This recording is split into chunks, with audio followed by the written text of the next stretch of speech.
기대해 나에게 주신 하루를 때론 피곤하고 일어나기 싫고 널 깨우는 알람 소리에 짜증도 나겠지만 안녕하세요. 오늘도 부른 말씀 권순민 목사입니다. 쉬지 않고 나를 지키셨네. 오늘을 나에게 주셨네. 새 말씀 안에 주가 주신 사랑과 은혜와 능력. 어느덧 9월이 되었습니다. 이제 저녁 공기가 선선하니 가을이 성큼 다가온 것 같은데요.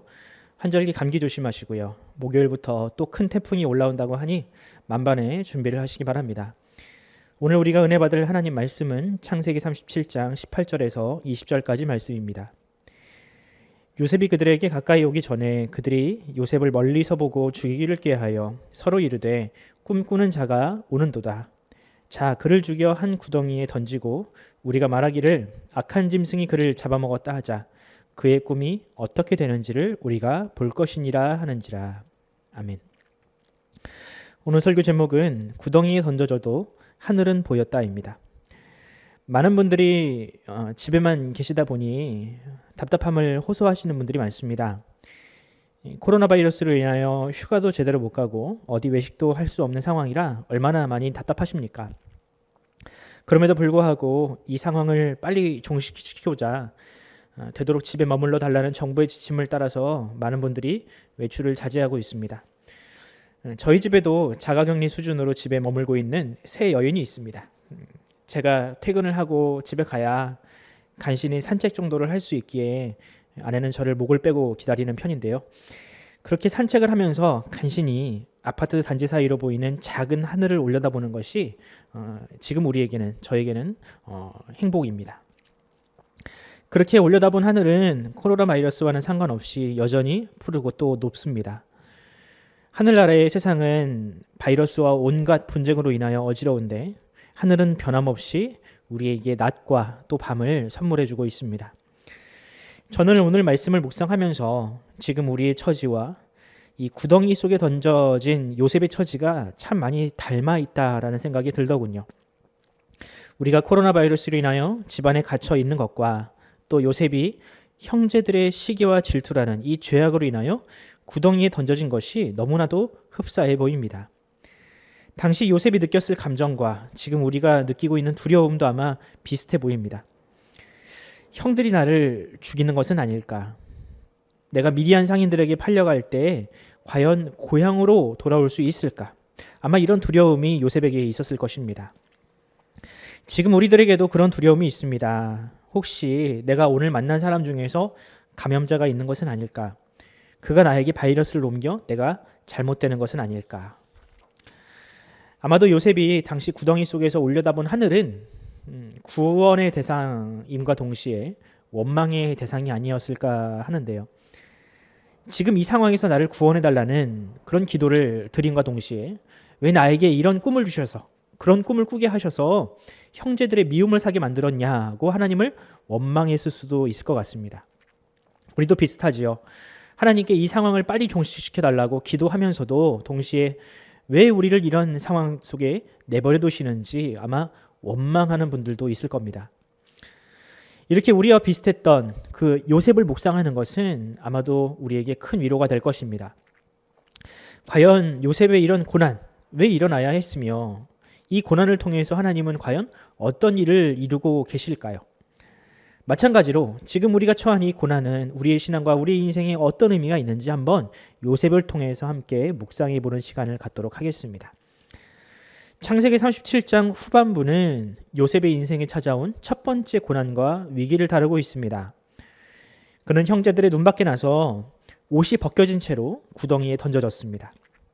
그가 형제들의 미움을 산 이유는 아버지의 편애뿐만 아니라 그가 꾸었던 두 가지 꿈 때문이었죠.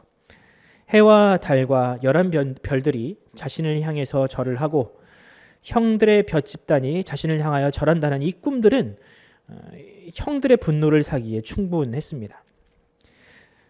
둘째 형 유다로 인하여 그는 간신히 목숨은 건졌지만 결국 그는 애굽의 노예로 팔려가야만 했습니다. 형들은 요셉을 은 20에 팔아놓고 아버지에게는 이 요셉이 들짐승에게 죽었다라고 거짓말을 했습니다. 이 짧은 본문에서 과연 몇 가지 죄가 일어났는지 아십니까? 형제를 미워하고 또 죽이려 했던 마음을 품었으니 그 형제들은 살인자들이었습니다. 또 아버지를 속여 가슴에 못을 박았으니 불효라는 죄를 저질렀으며 무엇보다 그들은 하나님의 뜻과 계획에 반대하여 또한 대적했으니 이것이 바로 가장 심각한 죄라고 할 수 있습니다. 어떤 대목에서 그들의 악한 의도가 드러나는지 한번 볼까요? 20절 말씀을 한번 읽어보도록 하겠습니다. 자, 그를 죽여 한 구덩이에 던지고 우리가 말하기를 악한 짐승이 그를 잡아먹었다 하자. 그의 꿈이 어떻게 되는지 우리가 볼 것이니라 하는지라. 그의 꿈이 어떻게 되는지를 우리가 볼 것이니라 하는지라.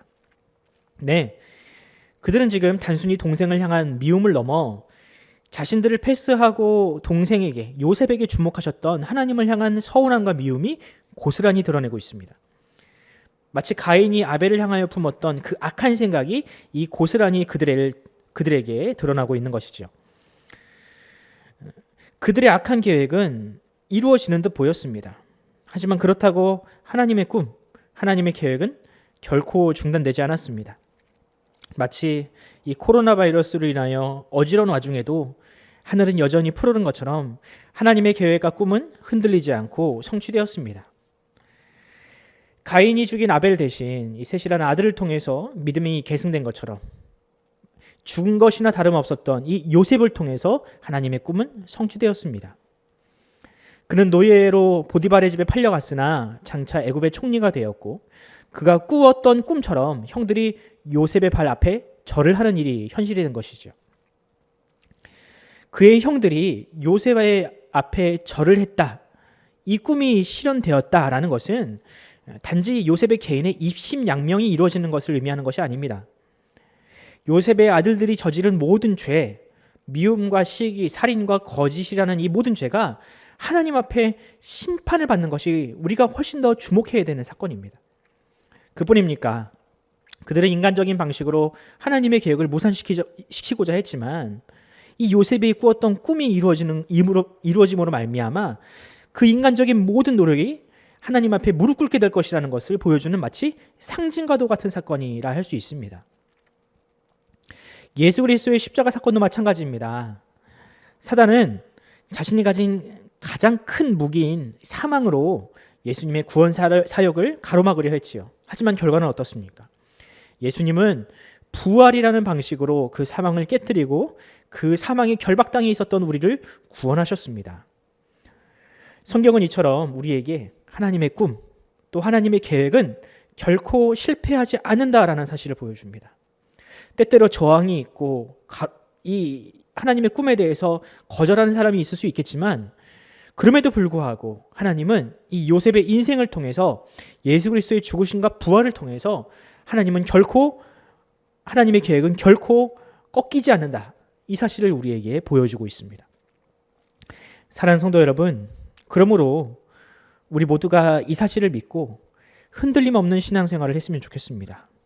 비록 잠깐 우리의 삶에 고통이 찾아오고 또 뜻한 것이 마음처럼 이루어지지 않는다 할지라도 하나님의 계획은 결단코 실패하지 않습니다. 우리가 그리스도 안에 있다면 하나님이 내 삶의 방향키를 잡고 계시는 한 우리의 인생은 잠시 넘어지는 것처럼 보여도 반드시 승리할 것입니다.